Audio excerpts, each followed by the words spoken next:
Bien, amigos, estamos con el congresista representando a Huancavelica, don Hugo Carrillo. Congresista, muchísimas gracias por estar una vez más en nuestro programa, un verdadero honor tenerlo.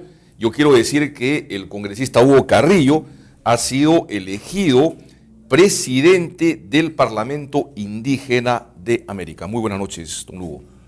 No, el agradecimiento a usted, don Ricardo, el agradecimiento a este programa, a este canal que nos ha permitido llegar a gruesos sectores poblacionales que no han tenido presencia hace mucho tiempo en los medios de comunicación, en los espacios de comunicación. Yo he recibido comunicaciones, he recibido información, he recibido saludos de parte de mis hermanos de Arequipa, de Puno, de Cusco, de Apurímac y de Huancavelica, que han estado muy complacidos por la entrevista anterior, por la reunión anterior que tuvimos acá en el programa. Yo estoy muy complacido de volver a venir cuando quiera para seguir conversando las alternativas que tiene la población altoandina del Perú, que entiendo tiene la oportunidad ahora, después de 190 años de historia republicana, de ser protagonista del desarrollo, de ser protagonista del cambio y de la transformación. Creo que es el momento de reconocer. Hace poco hemos tenido la ocasión de ver que el Congreso de la República ha reconocido por fin en esta ley de consulta la voluntad que tienen los pueblos, que se les pregunte qué quieren para su futuro, que se les consulte. ¿Usted considera que parte de la inclusión social implica necesariamente participación, consulta, ¿no es cierto? La gente no puede decidir, digamos, por los pueblos y las comunidades. La inclusión social no solamente es, digamos, brindar posibilidades de desarrollo, acceso a la educación, sino también diálogo, consulta, participación. Un poco es el espíritu suyo, ¿no? Bueno, ocurre que tradicionalmente hemos concebido la inclusión como el favor que les hacemos a los pobres en recibir una dádiva, un regalo, un aporte pequeño, un reconocimiento a su condición de pobres. Y de eso no se trata. La inclusión es la participación plena en las decisiones de política o no es inclusión. Y la inclusión es la realización de un conjunto de procesos, de actividades promocionales que significan reconocer nuestras capacidades, nuestras potencialidades, nuestras ventajas, nuestras condiciones. Y en los Altos Andes nosotros tenemos un conjunto de ventajas, un conjunto de condiciones. El Perú es un país andino y amazónico. Un país andino cuyas posibilidades están muy ligadas a la ganadería altoandina, es decir, a los camélidos sudamericanos. Estos Altos Andes producen un pasto de calidad no apta, digamos, para otro tipo de ganadería. Es la ganadería de los camélidos sudamericanos, las alpacas, llamas, vicuñas y guanacos, los que mejor se comportan, los que mejor transforman este pasto de ínfima calidad, este pasto pobre, en proteína de altísima calidad, en concepto carne y en concepto fibra. Es decir, es una ventaja, digamos, competitiva que tiene esa región con relación a otras zonas del resto del país que debe aprovecharse. Ese sí, es el espíritu. Entonces lo que yo quiero reclamar es que cuando hablamos de ventaja comparativa, hablemos también de ventaja competitiva. Y entonces, cuando hablamos de ventaja comparativa, nosotros no podemos vender carne, como sí ocurre con las pampas argentinas, pues, don Ricardo. Las pampas argentinas son eso, una enorme pampa con enormes pastizales, donde los Bruce Swiss, donde los Holstein, ¿no es cierto?, se desarrollan en su garbanzal. En los Altos Andes esos animales no viven. Y si los llevamos a los Altos Andes, resulta que se van a comer no solamente todos los pastos, van a degradar los pastos y encima se van a comer la paja de los techos de nuestras casas. Entonces, nuestros Altos Andes tienen condiciones, son aptos para la crianza de camélidos sudamericanos. Camélidos que además conservan la pradera, tienen almohadillas plantares y cortan el pasto a la hora de consumirlo. No hay animal que se comporte mejor en la pradera altoandina que los camélidos sudamericanos. Por supuesto, si llevamos cerdos, las patas de los cerdos van a destruir la pradera, van a destruir los pastos, y cuando comen esos animales el pasto van a sacarlo de raíz. Igual cosa ocurre con las cabras y con el ganado ovino que ha sido incorporado, que ha sido introducido en los Altos Andes en desmedro de la ganadería altoandina. Entonces, lo que pretendo es que reconozcamos primero nuestra condición de país andino y amazónico. Reconozcamos las condiciones de producción de los Altos Andes. ¿Qué producen los Altos Andes? Minería. Por supuesto, producimos minería. El gran crecimiento económico de nuestro país se debe al precio internacional de los minerales. bueno, entonces hay que devolver algo pues a las partes altas. En ese sentido, digamos, la negociación que ha hecho el gobierno, digamos, ahora último con las mineras, ¿le parece un avance, digamos, en este proceso? Y yo creo que es un avance, es una cuestión inicial, creo que hay que seguir conversando sobre el tema, creo que además hay que dialogar con los empresarios mineros acerca de la necesidad de que ellos entiendan en su cabalidad el concepto de aporte, pero que entiendan también su responsabilidad social, en el mejor de los sentidos. Responsabilidad social que tiene que ver con el planeamiento nacional y que tiene que ver con el retiro no voluntario de parte del Estado. Hay gruesas zonas de nuestro país en los que la minería lo es todo. A las municipalidades distritales, provinciales y a los gobiernos regionales se les exige un sistema de planeamiento para la distribución de los recursos, pero resulta que en esas zonas, en grandes zonas del país, están las minas y a ellos no se les pide ningún plan. Entonces, lo que pretendemos es que también las empresas entiendan que tienen un papel fundamental en el desarrollo de gruesas zonas de nuestro país, de manera tal que los recursos generados por acciones de la minería puedan derivar, por ejemplo, en proyectos productivos. Que las empresas mineras asentadas en zonas altas puedan, por ejemplo, consumir papa, oyuco, masua, oca, maíz, trigo, kiwicha, leche, queso, mantequilla producida en nuestra zona. No está ocurriendo tal cosa. Están trasladando alimentos procesados, envasados, no solamente en Lima, sino envasados en el exterior. Eso es lo que se consume al interior de las minas. Y entonces la mina no se convierte en una palanca, además de desarrollo. Qué hermoso fuera que los empresarios mineros entiendan que sus trabajadores, por ejemplo, están acostumbrados a comer carne de alpaca. ¿Y por qué no les dan carne de alpaca? ¿Por qué no consumimos carne de alpaca? En un país deficitario de proteínas, no consumimos carne de alpaca. Desacostumbramos a las personas que han salido. ¿Quiénes trabajan en las minas de los Altos Andes? Bueno, excriadores alpaqueros que comían carne de alpaca. Llegan a la mina y resulta que en la mina, bueno, hay una empresa que no recuerdo cuál es su nombre, pero no interesa mencionarla. Esa empresa llega con unos paquetes, todo enlatado, envasado. Exactamente. De acuerdo. Y claro, es caliente y le sirven eso. Pero el poblador del costado no puede vender un litro de leche.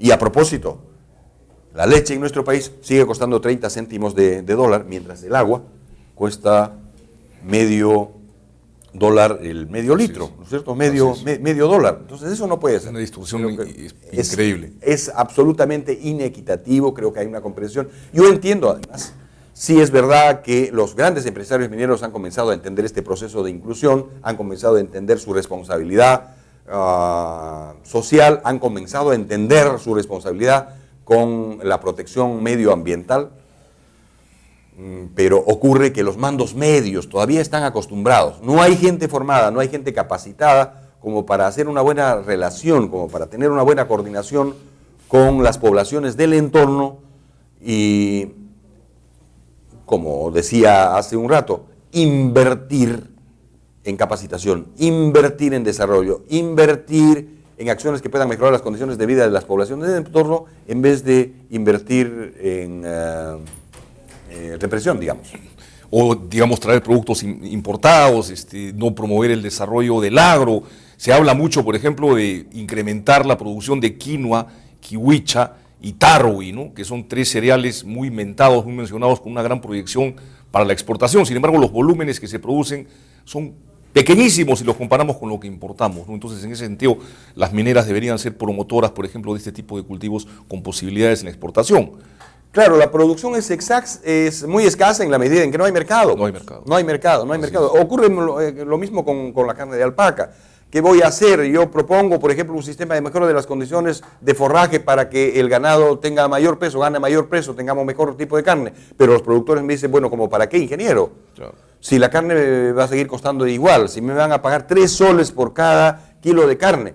Esa carne que el señor Hugo Carrillo dice que es la mejor carne del mundo, porque tiene 26% de proteína, y en charqui tiene 50%, 60% de proteína, el charqui de llamas.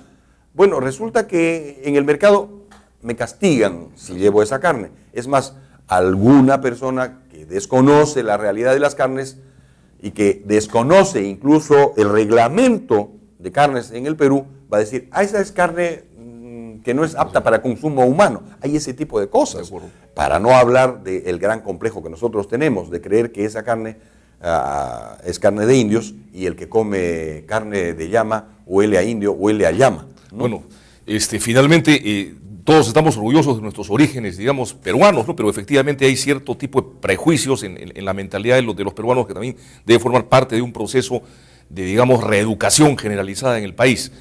Yo le quería preguntar, congresista Hugo Carrillo, puesto que usted integra tanto la Comisión de Energía y Minas, que tiene que ver mucho con estos procesos de desarrollo, digamos, en las zonas en donde están los ámbitos de desarrollo sobre todo de las grandes empresas mineras, e integra también la Comisión de Inclusión Social. Le quería preguntar, ¿confía usted en que tendrá, no nos cabe la menor duda que usted sí tiene el entusiasmo y el empuje para trabajar en ese sentido, pero confía usted en que tendrá el respaldo, digamos, de su gobierno, en este caso, para acelerar este proceso de promoción del desarrollo en la minería y buscar una verdadera inclusión social como la acaba de explicar y graficar? Mire, yo no tengo ninguna duda del carácter del gobierno. Es un gobierno incluyente, es un gobierno que sí quiere resolver de una vez por todas los grandes problemas que tiene el agro peruano, los grandes problemas que han afrontado las poblaciones altoandinas y aquello que en genérico se denominaba los excluidos de siempre, aquellos que nos han dicho, ustedes son antisistémicos. Nosotros no somos antisistémicos, nosotros queremos el sistema. El problema es que el sistema no viene. El tema es que el sistema nos dice que nosotros somos huaxas, somos huancavelicanos, somos pobres y que aportamos al PBI nacional apenas 0.07%. Y nosotros les decimos, ¿cómo es posible? ¿Y la luz que producimos? No, es que eso se factura en Lima. Bueno, y el mineral, creo que lo he repetido en varias oportunidades y lo volveré a repetir. No, desde la época de la colonia, Huancavelica enriqueció incluso otras latitudes, empezando por España, ¿no? Claro, por supuesto. El gran imperio inglés obedece a los recursos que han salido de Huancavelica y de Potosí, ¿no es cierto? Así es.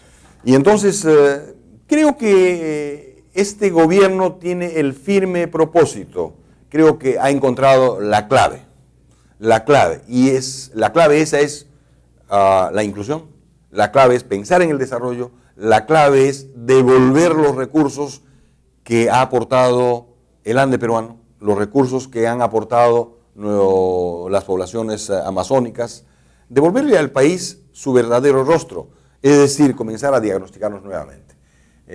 Nosotros somos un país hermosamente cholo, somos una mezcla racial de la que Arguedas decía y se enorgullecía, ¿no es cierto? El país de todas las sangres, en mi rostro se pelean todas las razas, no tengo ningún problema, ningún complejo, tengo de negro, tengo de blanco, tengo de cholo, tengo de indio, tengo de chino, tengo de todo y me siento absolutamente feliz y quisiera que casi ese fuera lo que ha pasado en estos días en el Parlamento. En el régimen anterior teníamos 12 congresistas inscritos en el grupo parlamentario indígena. Ahora se han inscrito 40 congresistas que sienten, que piensan, que tienen algún antecedente, que concuerdan conmigo, que en el Perú o somos quechua hablantes o somos quechua pensantes. Porque hay gente que cree que porque él ya no habla, sus abuelitos hablaban quechua, pero que ellos ya no hablan quechua, entonces ya dejaron de ser de origen andino o de origen quechua. Pero resulta que no. Si hacemos un alto en el camino y escuchamos la construcción gramatical de esas personas, vamos a ver que hay un pensamiento quechua profundamente enraizado. Entonces lo que yo propongo es eso, que hagamos un altito en el camino, que compremos un espejo grande, que volvamos a mirarnos en el espejo y nos vamos a dar cuenta que somos hermosamente cholos y que es hora ya de reconocernos con nuestras diferencias, por supuesto. Aquí piensan una cosa, en los Altos Andes pensamos diferente, pero somos iguales. Yo lo pongo, casi siempre lo ejemplifico con el tema del pago a la Pachamama, a la tierra, a nuestros ancestros. Ahí arriba nosotros llevamos cigarros, coca, caramelos, fruta y panes a nuestros ancestros, a nuestros muertos. ¿Qué hacen acá en Lima? Llevan flores a su muerto. Pero a nosotros nos dicen folclóricos, graciosos. Y alguien nos dirá, oye Cholito, ¿qué hace tu muerto cuando lo llevas coca, cigarros, caramelo y trago? ¿Se lo toma? No, señor. Yo le digo, tal vez hace lo mismo que hace tu muerto cuando le llevas flores. Creo que de eso se trata, de entendernos, de respetarnos en nuestra línea de pensamiento. Ya no es tiempo de que alguien con su más grande ignorancia nos diga, ustedes son, tienen pues una religión animista, creen en los cerros, en la montaña, porque ellos también están pensando casi en lo mismo.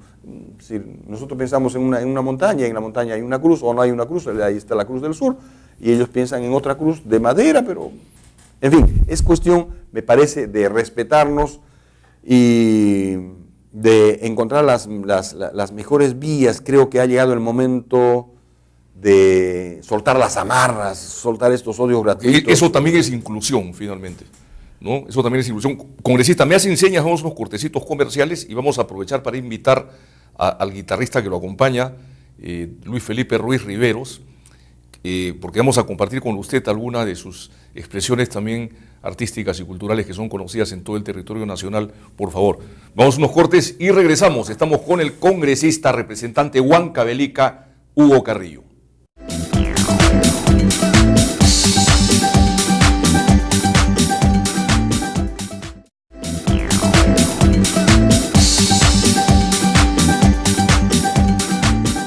Bien amigos, estamos con el congresista por Huancavelica, Hugo Carrillo, y estamos también acompañados del guitarrista, amigo de esta casa además, Luis Felipe Ruiz Riveros, que es integrante conocidísimo desde hace muchos años del trío Huancavelica. Estimado Lucho, un gusto de tenerte por acá acompañándonos. Muchas gracias, Ricardo. Bueno, vamos a pasar un poco entonces a la expresión cultural que trae entre manos el congresista Hugo Carrillo y que es pública, nacional e internacionalmente conocida. Entonces quisiéramos que nos deleite ahora con alguno de sus temas. ¿Cuál será en esta oportunidad?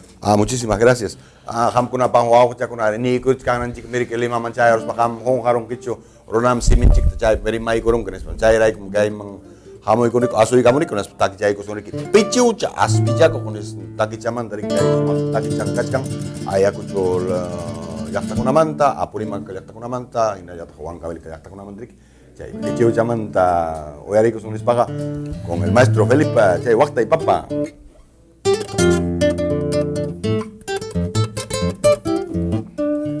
¿Ves que diga, Chay, niño? Aña yo, pues, ahora.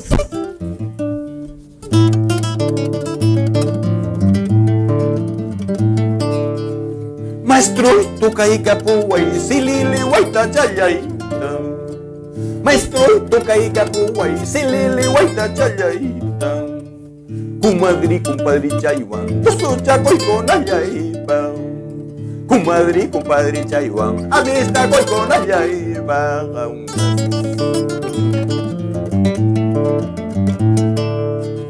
Maestro, huella y cosay que veo da pa mala mañana. Maestro, huella y cosay que veo da pa mala mañana. Alma chotara y achkan, viuda gañach chapacuchkan. Alma chotara y achkan, viuda gañach chapacuchkan.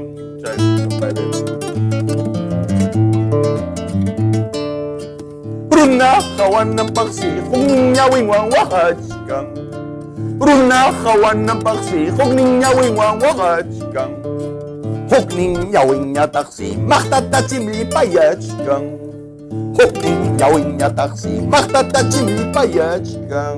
Ahora. Pichiucha aspicha cortas, kilincho mancharichis. Pichiucha aspicha cortas, kilincho mancharichis.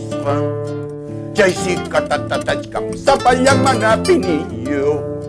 Jaysi chokchowang kachkam, sapayang manapiniyo.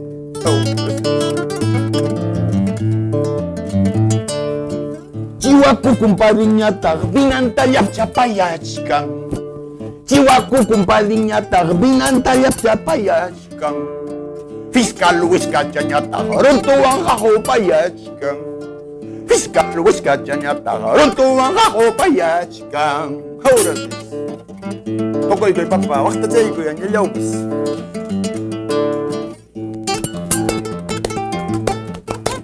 Chaynam chay cuento kasqa.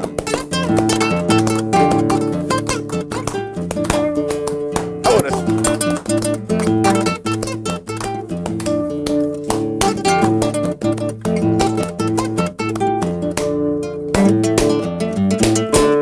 Ahora sí. Una checha. Muchas gracias, don Hugo.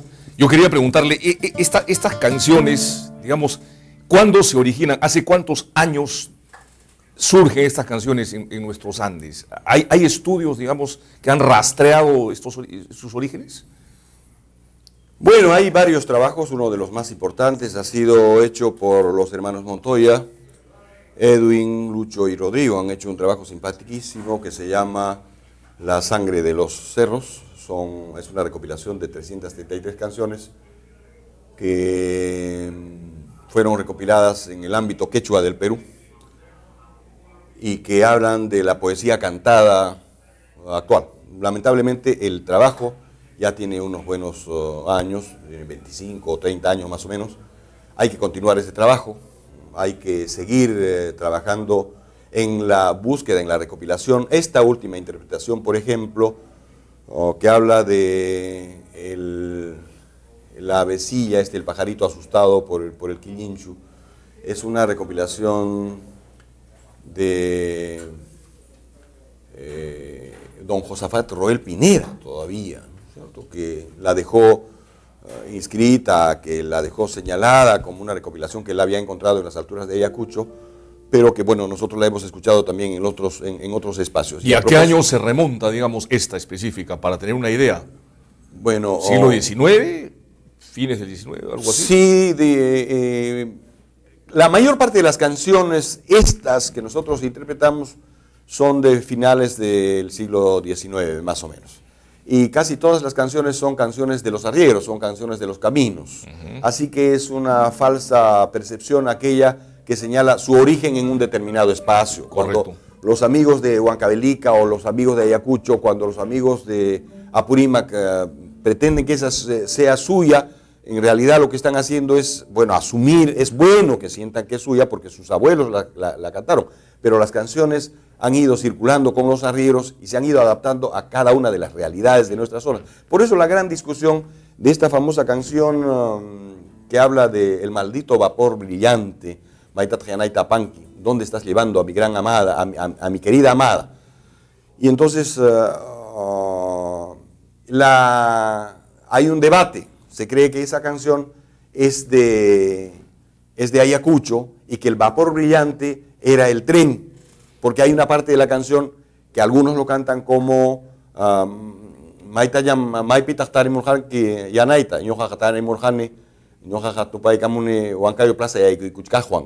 dice que se encontraron con su amada entrando a la plaza de Huancayo.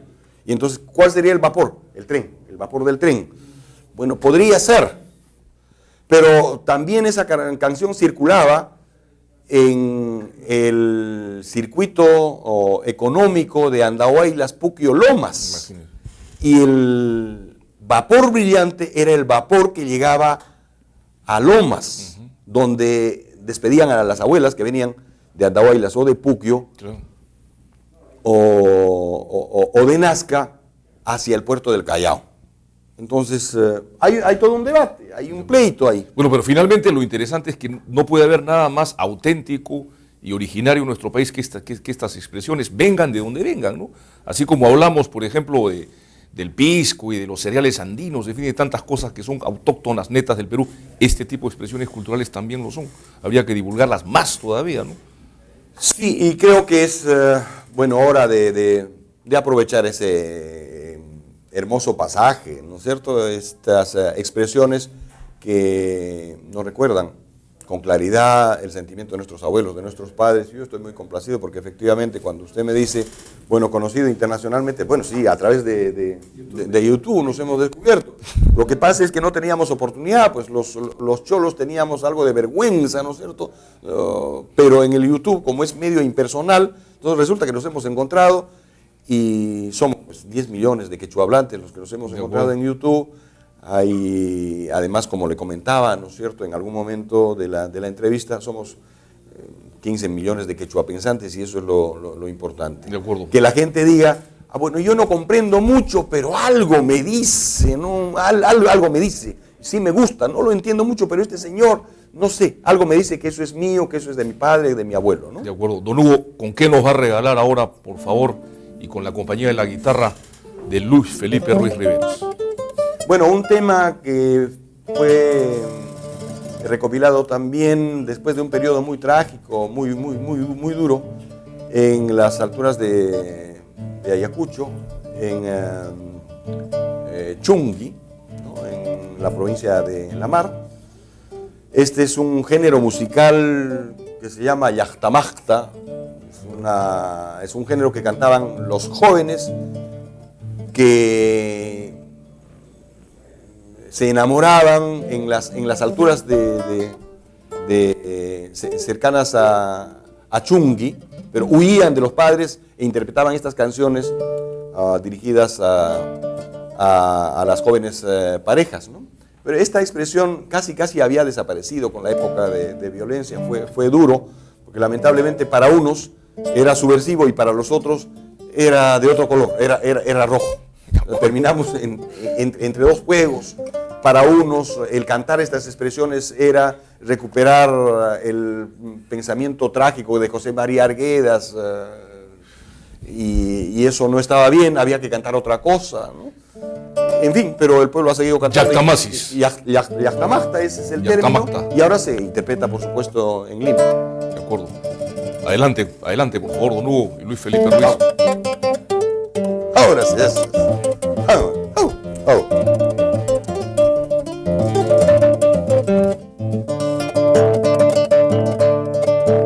Tatang suwachkani, chungene tatang suwachkani, alincho kang mangimahina, alincho kang mangimahina.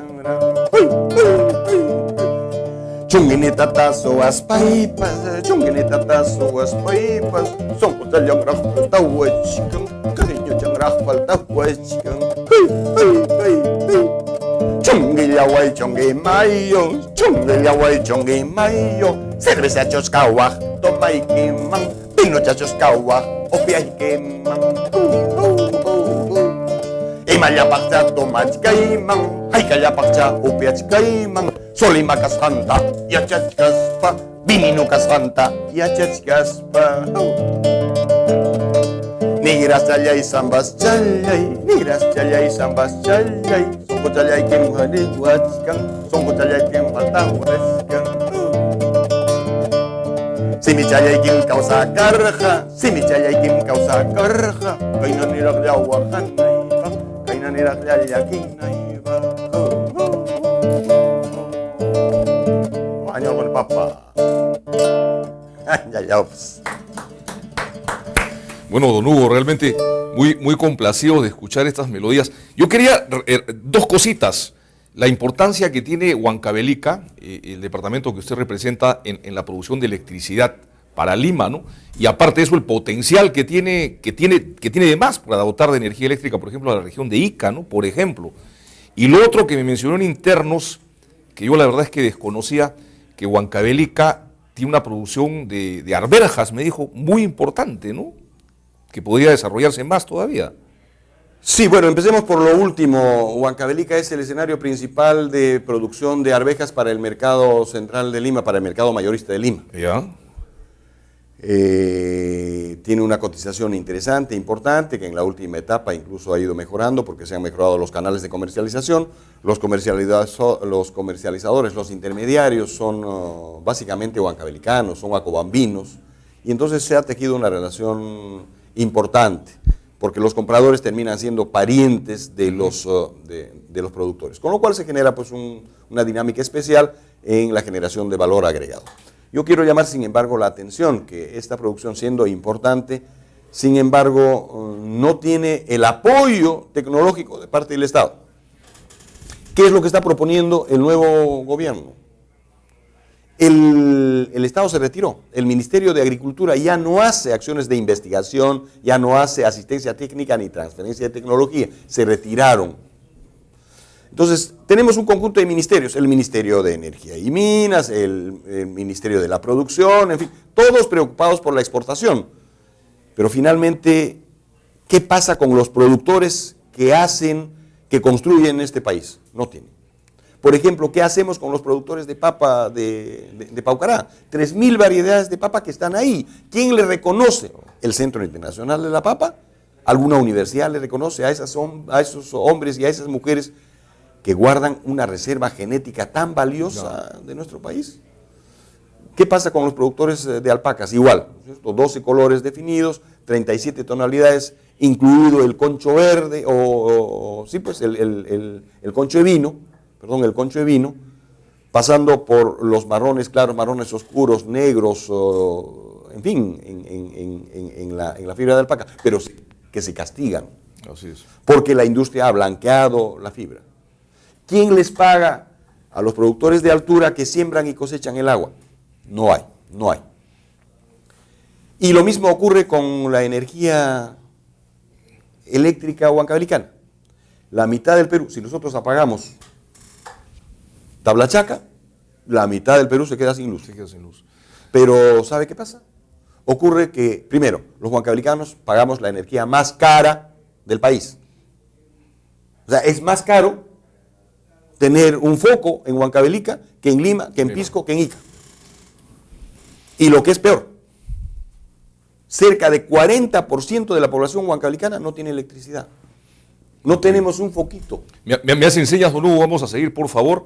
Vamos a unos cortecitos comerciales, vamos a tener un segmentito más y vamos a pedirle que nos regale también con una última pieza, por favor.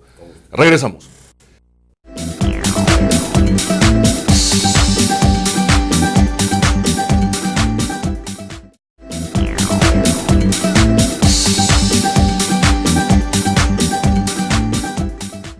Bien, amigos, continuamos entonces. Don Hugo, ya estamos en una guerra contra el tiempo. ¿Qué melodía nos va a obsequiar en esta oportunidad? Y lo había cortado con el tema de la electricidad, mil disculpas, ya para cerrar la idea. Sí, bueno, para apagar la luz. Tablachaca puede ser la causa en esta ocasión. Pero sí, hay que mencionar que además tenemos un proyecto importantísimo para la generación de electricidad que se llama Guitarrero. Sobre eso estaremos conversando. Yo quiero simplemente llamar la atención. Creo que el Perú tiene que entender que la energía que consumimos viene de Huancavelica. Es necesario reconocer eso, que por lo menos se pueda facturar algo en Huancavelica o podamos generar un aporte mínimo. Canon. O por lo menos nos preocupemos, si no es un canon especial, un aporte especial, por lo menos construyamos sistemas de transporte de energía para que esos pueblos de altura que han sido visitados por la televisión y que, bueno, hemos hecho todo un descubrimiento de los pueblos de Lillinta, de Ingahuasi. Uiga, no tienen electricidad, qué bárbaro, cuánta enfermedad, cuánto problema. Bueno, gran parte de esos problemas se solucionan con un poquito de electricidad, un poquito de atención de parte del Estado y un poquitito de cultura cívica de nuestra parte, ¿no? De acuerdo, don Hugo Carrillo. Bien. Ahora, basta mi maestro. Tribulche. Ahora sí. Ya.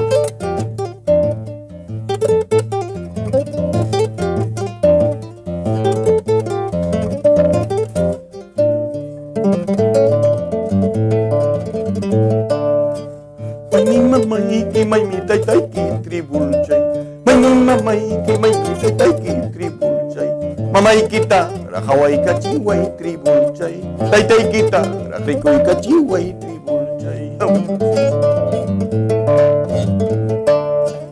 Mamay guitarra, Hawaii cuspayja, tribulchay. Taytay guitarra, sí cuspayja, tribulchay. Y challaras, pasianay que caiman, tribulchay. Y challaras, pachulay que caiman, tribulchay. Coyawas paja, wailuwas paja, tribulchay. Coyawas paja, wailuwas paja, tribulchay. Canasta chapi, akutay, say, tribulchay. Runtujar, chupita, chupi, tribulchay. Coyawas paja, wailuwas paja, tribulchay. Coyawas paja, wailuwas paja, tribulchay. Makichay, kipi, kuyuta, kutay, tribulchay. Runtujar, chupita, chupi, tribulchay. Ya chonquito no haya chaspaita, de chonquito no haré cospaita. Osapaninring man, ariti choraita, piki pachaking man, iraki choraita.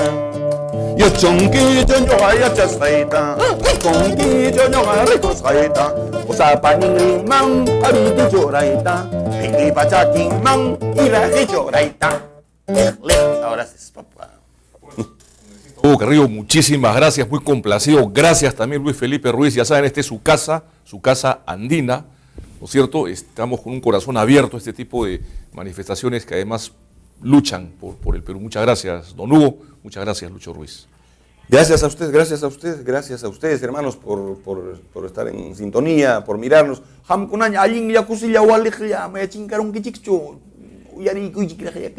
Somos más canal. Muchas gracias, Hugo. Muchas gracias, Lucho. Amigos, regresamos.